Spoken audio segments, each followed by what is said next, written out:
I got to tell you, I'm a little starstruck because I have a guest on with me today. I love his books. I love his commentary on social media. I love his writings.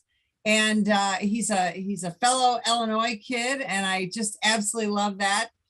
Dr. Wilfred Reilly, welcome to the show. Great to be on. Thanks for having me. So just tell us a little bit about, just who you are, where you work, and then I want to get into the books. Well, I'm, as you said, I'm Dr. Wilfred Reilly, at least at this point in my life. I am an associate professor at Kentucky State University down here in Frankfort, Kentucky, the state capital. I'm from Northern Illinois, so I'm Naperville, the city you mentioned, is right across the river from mine. I went to high school at East Aurora, was born in Chicago, first on the south side, moved to the north side of that city. But I've done a range of things from street canvassing to trading floor work over the years. I'm currently an academic. In my private life, I enjoy basketball, beer, and Asian cooking. I love all those things. Yeah. So you came out with a book that, oh gosh, I just kind of stumbled upon it and I loved it. Hate crime hoax.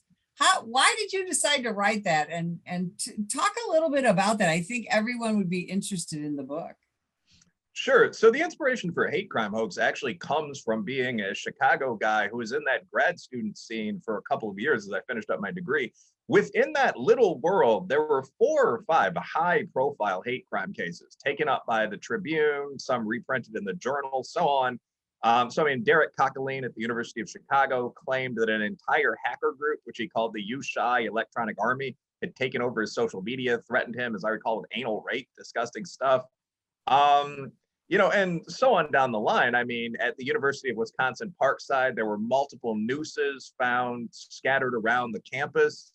There were lists of death threats posted to all the Black students on campus. Velvet Rope Ultra Lounge, a well-known kind of hipster bisexual club in Chicago, or Oak Park, technically one of the inner suburbs, was burnt to the ground. All these terrible slurs for gay people were written through it. And essentially, I followed these cases like everyone in that scene did. I had girlfriends that danced at Velvet Rope, that enjoyed the club. And essentially, these all turned out to be fakes. The fire was started by a guy who owed a lot of money to people, apparently, which isn't always a good idea in Chicago nightlife, but had to burn his own business down to collect about $200,000 from the insurance boys. But just a tawdry story. Was turned in by his buddy who'd just been picked up for drunk driving, I think with some drugs on him.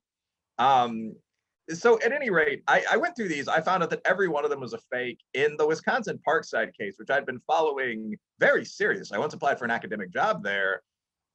What happened was that the person who actually did this, who was a Black student activist, had spelled every name wrong on the list of Black students on campus except for her own. So the police were able to triangulate and track her down by looking at who had, in pleasant handwriting, correctly spelled their name, and found out in one intense interview, I'd imagine, that this was the hoaxer. So when all this happened, when 4 or 5 of these cases fell apart, there was another case like this at Michigan Tech, where a white frat guy was falsely accused of saying he was going to shoot every Black student on campus. It turned out that a campus rival had edited one of his tweets. He had said, "I'm going to shoot everyone a smile," following what I believe is a fight between white and Black men. "I'm going to shoot them all a smile," that had been presented as a trench coat mafia style threat. I became curious how common this was, especially in the hothouse environment that we often see on a lot of these college campuses of sort of constant, persistent wokeness and guilt. Getting to the point, I found it was very common. Over a period of about 5 years, although some are outliers outside of this period, I was able to put together, before even writing the book, a list of 409 case studies of these open hate crime hoaxes just among the tiny minority of cases that were reported nationally. And that became the book. I speculate about why this happens. It's reviewed by a lot of people from a law enforcement or a military perspective. How can you handle this? I give some solutions. But the core of the book is just the cases themselves. I mean, dozens upon dozens of these dramatic fake incidents, reaching up to Yasmin Saweed and Jussie Smollett. The leading racial conflict stories in the country were fakes. And that's the thing. The thing that I noticed when I was reading the book was I would Google one of these cases, and it's really hard to find where it was discovered as a hoax. Mostly what you get when you Google is the, the actual story without any sort of retraction. Yes, absolutely. One thing I want to emphasize here, when I say many or most of the major recent cases of racial tension, that's not an exaggeration at all. I mean, you're talking about Jussie Smollett, you're talking about Covington Catholic, although that never reached criminal proportion. You're talking about Yasmin Saweed, the torn hijab, and the almost potential sexual assault on the New York 6 train, just kind of savagery right in public. Erica Thomas, I mean, this congresswoman that alleged that she was verbally, if not physically, assaulted in this upscale grocery store. Air Force Academy, one of our service academies where they had to send a general to talk about race relations in the military. Turned out the entire thing was fake. It was maladjusted cadets. Kansas State, these horrible slurs written on cars. I mean, Drake University, Duke lacrosse, going back a little bit, Tawana Brawley ducking back further. I mean, probably the top 20 or 30 cases anyone could think of in this genre. Bubba Wallace, where he said they snuck into his garage and they planted nooses. KKK style stuff. It turned out that was just the key rope to open the door. All of these cases either turned out to be open hoaxes or they just collapsed. And this is one of those things that's been totally rabbit hole to some extent. Like, I mean, my book has made Amazon bestseller list. I certainly don't think I'm being suppressed or anything like that. But you do notice that when one of these stories comes out, I mean, Bubba Wallace was the front page across the sporting, if not national media, for weeks. The idea that this is a hoax very often is printed in agate type on page 14 of the leisure and pet cat section. Like in that one, at least you can find out what really happened. But how many of these college cases? And how many are just allowed to fade away where they say something like, the MAGA-hatted attackers were never found, and at least 3 or 4 I can think of. And you have to wonder, they were never found because they never existed, probably. Exactly. Well, and Bubba Wallace still claims that it was a noose, and Jussie Smollett is now going through the court process, still saying that these guys are out there, right? Well, I mean, I trained as a lawyer. I mean, you're a cop. You have some background in the law. You never admit to committing a felony. I mean, and Bubba Wallace, probably, I'm sure he didn't. But just like when he says that, it's all this lawyer-trained upper middle class stuff, right? Like when he says that, like it was definitely tied as a noose. That was a Boy Scout for a little bit. There are only so many ways to tie a rope, So if you tie a rope with a classic slip knot and you pull the piece back up, you have a noose. The question is it a noose, for example, that's of a size you could put a human head in? The Bubba Wallace noose turns out to be about 3 inches by 4 inches. So no, nobody went in there and intentionally threatened him. So on down the line, that did not happen. Now you followed this up, or you wrote another book called Taboo, which again everyone should read. What was the, what was the reason you decided to sit down and write that after this great success with the hate crime hoax? What were you hoping to do with Taboo? Well, I mean, they're obvious jokes. I'm from the business side of writing, like I had a 2-book deal with the publisher. But I mean, in all seriousness, the reason I wrote Taboo, one of the chapters in Hate Crime Hoax that I never write as a throwaway, but that I didn't think was the most important, was my discussing what the narrative is behind a lot of this. And I coined the phrase CON, continuing oppression narrative, where I made the point that a lot of people seem to be trying to redefine classic concepts like racism, class privilege, so on down the line, as the original versions of those things. Even sexual assault, in terms of how that's written into the policies on many college campuses, as the original versions of these things, which are awful, fade, we seem to be changing a lot of these words so that a certain narrative can continue. And that narrative, if I had to define it in a sentence, is the idea that all of the problems in, say, minority or even working class communities are due to these vague forms of oppression. This, by the way, is simply not true. If you adjust for things like study time, those gaps disappear totally. A father in the home is the single variable. Fix that, most Black and poor white families go right back to normal. There's an obvious reason we saw income drop in the 70s and 80s when racism faded. But anyway, the continuing oppression narrative is a chapter of the book where I talk about how could anyone believe that MAGA-hatted goons are attacking semi-popular actors in downtown Chicago? Because it's this whole story that racism is everywhere, the old wars never ended, we all secretly hate each other. And so I wrote a book about that, where I look at probably the 10 most prominent claims made by the hard left and also by the actual extreme crazy right, the alt-right, the Nick Fuentes guys. But I ask, is any of this true? So I start with the left. Black Lives Matter. Are there thousands of Black people every year being killed by police? That's been claimed over and over and over again. I mean, Cherno Biko claimed at least one a day, an innocent unarmed murder on Fox News primetime. It turns out the actual number of unarmed Black men shot by the police in a typical year is about 10, maybe 20. Last year it was 17. The second chapter looks at, is there a great amount of interracial crime in the first place? We keep hearing about, barbecue Becky and pool patrol Paula, and sometimes the minority version of reverse, like kid's beaten up in his Trump hat snatched. These stories come out every day. The short answer is no. If you look at crime in a typical year, if you go to the BJS in CBS, the Bureau of Justice Statistics National Crime Victimization Survey, there are about 20 million, I'd say, real crimes in a year, not minor corporate offenses, but property at the level of carjacking or violent. When you talk about interracial crime in general, you're talking about 3% of crime. The person most likely to kill you is your ex-wife or your current husband. And I actually find that distinction to be kind of funny, in that men are more likely to be dumb brutes in the day-to-day moment, whereas women might track you down following a failed marriage. You can make jokes about it. But the people most likely to kill you are those intimates. That's why Leo sometimes says, Shay Shay La Femme, check the wife, check the intimates, followed by people in your neighborhood, gang rivals. IRC in general is a small percentage of crime. And what I said kind of glibly but accurately there is, and it's 80% us.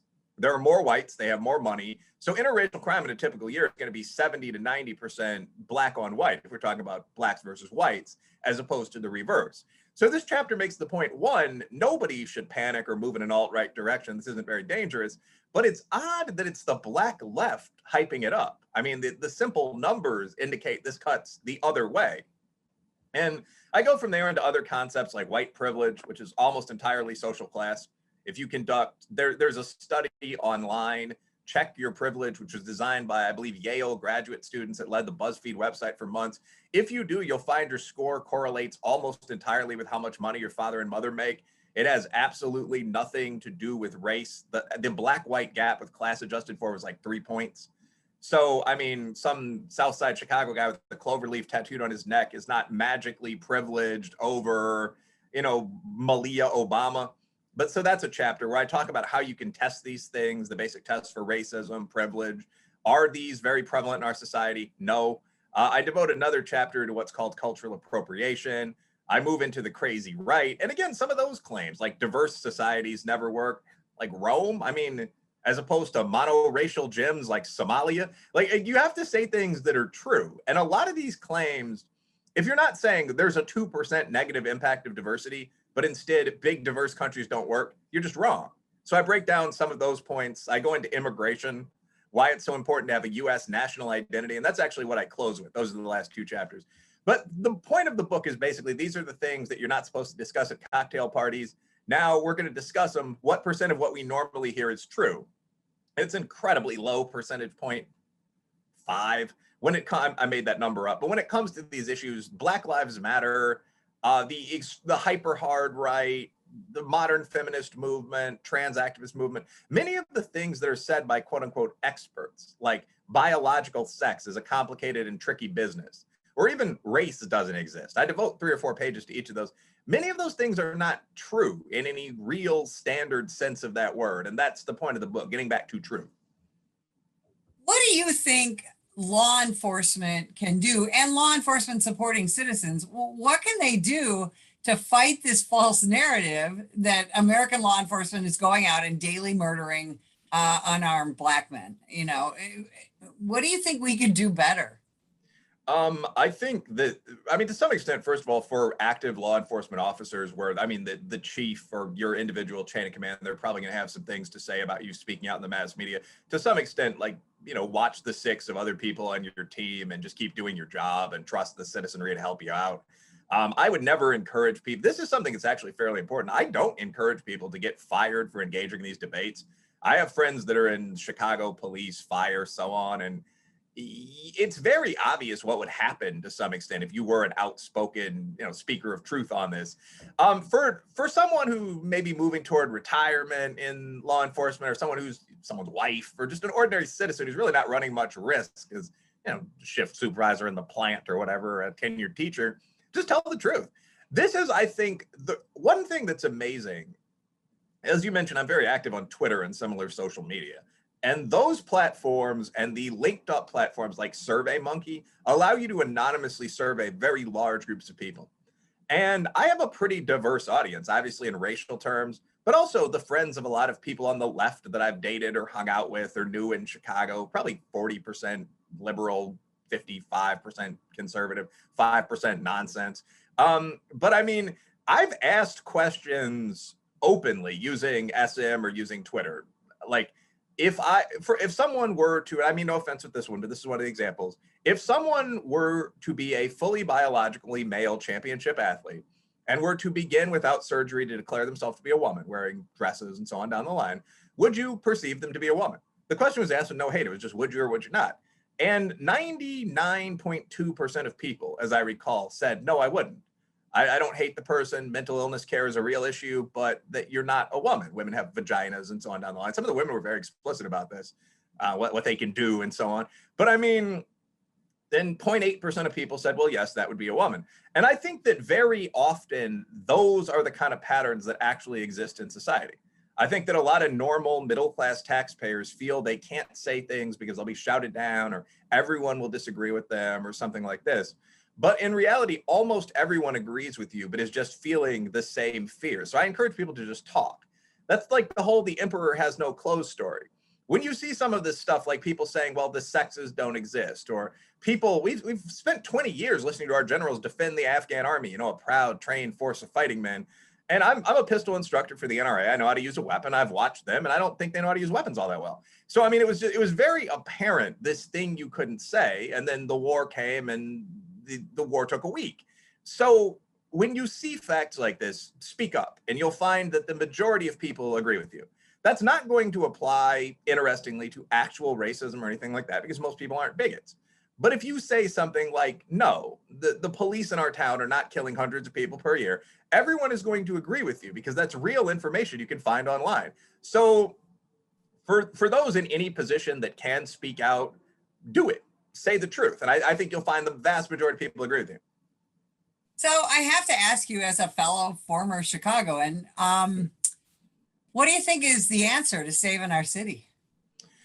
The thing is, this is all so simple, and I mean, it's obviously, like, we've both been leaders. It's not simple to get 6 million people to do it. But in terms of what communities need, whether those are Black communities or whether those are hardly privileged Caucasian communities like Irish, Italian, Norteño, Mexican, so on, Chicagoans, or whether those are people of any kind, race doesn't really matter in this analysis. What makes groups of people stable is actually not a very tricky thing.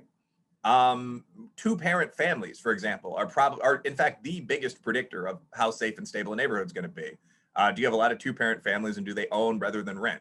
If you adjust for those things, the gaps that are often thought of as stereotyping certain white communities or the Black community basically vanish. So, I mean, that's something that works. If you can't get to that, something that makes neighborhoods safe is having lots of sworn officers, lots of cops around.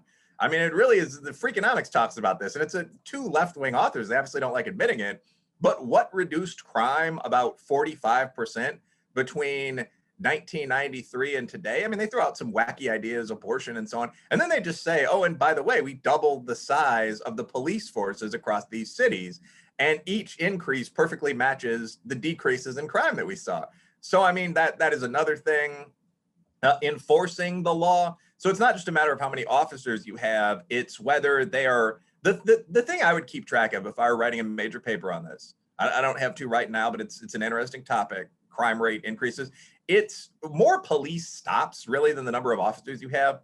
But do you know that you'll get support from City Hall?